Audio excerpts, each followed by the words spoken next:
नमस्कार, उदय India digital में आपका स्वागत है। मैं हूं सात्विक उपाध्याय। भारत के एक महान समाज सुधारक श्री ज्योतिराव गोविंदराव फुले जी की आज जयंती है। बता दें कि ज्योतिराव गोविंदराव फुले 19वीं सदी के एक महान समाज सुधारक, समाज प्रबोधक, विचारक, समाज सेवी, लेखक, दार्शनिक तथा क्रांतिकारी कार्यकर्ता थे।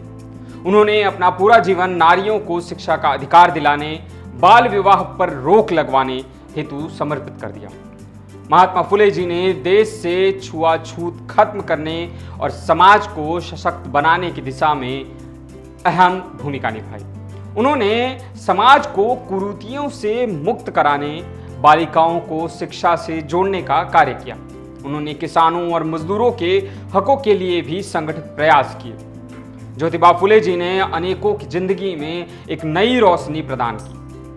ज्योतिबा फुले यह मानते थे कि जहां नितांत विरोधी मतों के आचार विचारों के लोग रहते हैं, उस राष्ट्र को एक राष्ट्र बनाना कहां तक संभव है। उनके अनुसार राष्ट्र निर्माण तभी हो सकता है जब सभी लोग समान समझे जाएं, सभी को समान अधिकार प्राप्त हो और सभी में स्नेह तथा प्रेम हो।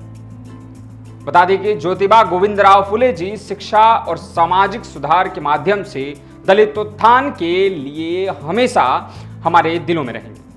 बहुत ही कठिन परिस्थितियों में जब उन्होंने अपनी पत्नी सावित्रीबाई फुले की मदद से समाज में कमजोर वर्गों, विशेष रूप से महिलाओं को शिक्षा प्रदान करके उन्हें सशक्त बनाने का बीड़ा उठाया, सभी बाधाओं, चुनौतियों और कठिनाइयों का सामना करते हुए वे हाशिए पर रहे और अन्य वर्गों के साथ हो रहे क्रूर अन्याय के खिलाफ मजबूती से खड़े हुए।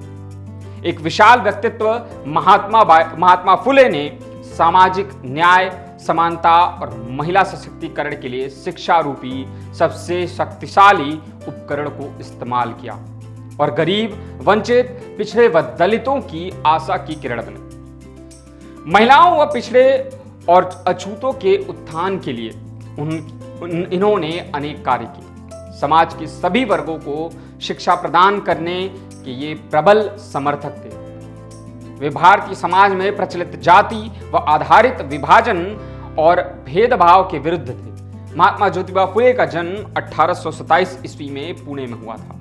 1 वर्ष की अवस्था में ही उनकी माता का निधन हो गया। इनका लालन पालन एक बाई ने किया। उनका परिवार कई पीढ़ी पहले सतारा से पुणे आकर फूलों के गजरे आदि बनाने का काम करने लगा था। इसलिए माली के काम में लगे ये लोग फुले के नाम से जाने जाते थे। ज्योतिबा ने कुछ समय पहले तक मराठी में अध्ययन किया, बीच में पढ़ाई छूट गई और बाद में 21 वर्ष की उम्र में अंग्रेजी की 7वीं कक्षा की पढ़ाई पूरी। इनका विवाह 1840 में सावित्रीबाई फुले से हुआ, जो बाद में स्वयं एक प्रसिद्ध समाज सेवी बनी। दलित व स्त्री शिक्षा के क्षेत्र में दोनों पति पत्नी ने मिलकर काम किया। वह एक कर्मठ और समाज सेवी की भावना रखने वाले व्यक्ति थे। उन्होंने विधवाओं और महिलाओं के कल्याण के लिए बहुत काम किया। इसके साथ ही किसानों की हालत सुधारने और उनके कल्याण के लिए भी काफी प्रयास किए। स्त्रियों की दशा सुधारने और उनकी शिक्षा के लिए फुले ने 1848 में एक स्कूल खोला। यह इस काम के लिए देश में पहला विद्यालय था।